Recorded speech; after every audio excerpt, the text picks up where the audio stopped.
алдыңғы оқу жылында өзіне сенімсіз, ойын ашық жеткізе алмайтын, қызығушылығы төмен оқушыларды интербелсенді әдістер арқылы қалай өзгертуге болады деген сұрақпен зерттеу сыныбына алған оқушыларым кәдімгідей көз алдымда өзгерді.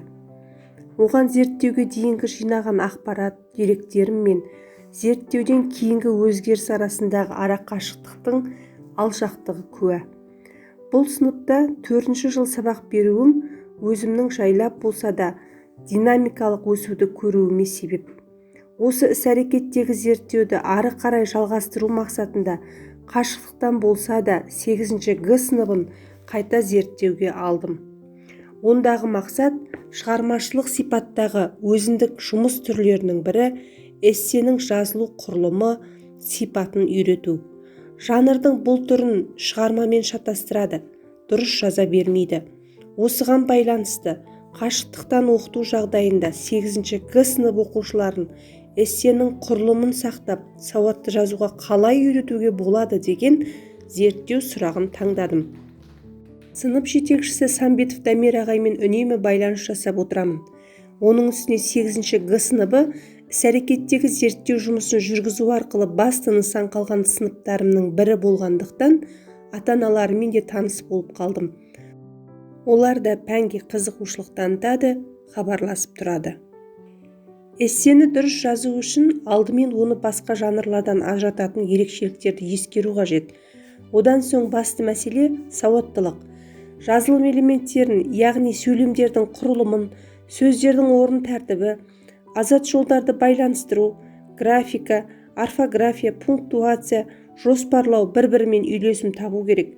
Тәжірибеме өзгерістер енгізу үшін орта мерзімді жоспар бойынша тізбектелген 4 сабақты жоспарладым.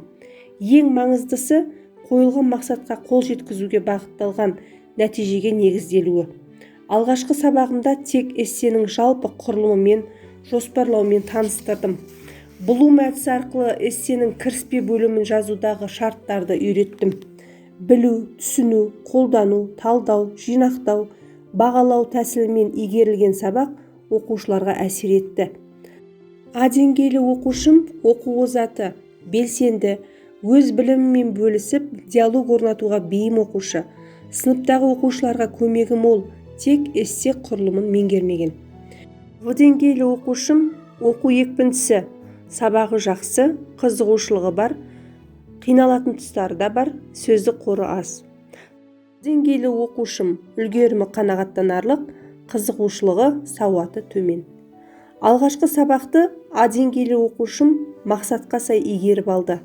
В деңгейлі оқушының ынтасы оянып, мақсатты жұмыс жасады. С деңгейлі оқушым сәлде болса талпыныс жасады. Әр оқушыны назарда ұстау қашықтықтан өтіп жатқандықтан қиындық туғызды. Дегенмен бұл мәселені ата-аналардың көмегімен бақылауда ұстауды алдын ала жоспарладым. А-В деңгейлі оқушылардың ата-аналарына жеке хабарласып, байланыста болуын, ақпарат беруін сұрадым. Оқушы тапсырманы қалай орындады, неден қиналды, өзін қалай ұстады деген сияқты сұрақтарыма жауап алдым. Суретке түсіріп, видео жазба да жіберді. Тізбектелген 2-ші сабағымда Блум әдісімен өткізуді жоспарлап отырмын. Бастысы, әр сабақтан соң мен не ұтамын, оқушы не ұтады деген дүниені есте шығармауды ұсынамын. Нені үйретемін, кімді үйретемін деген жоспарлы зерттеуім нәтижелі болып, өз тәжірибемнің өскенін көру мен үшін жетістік.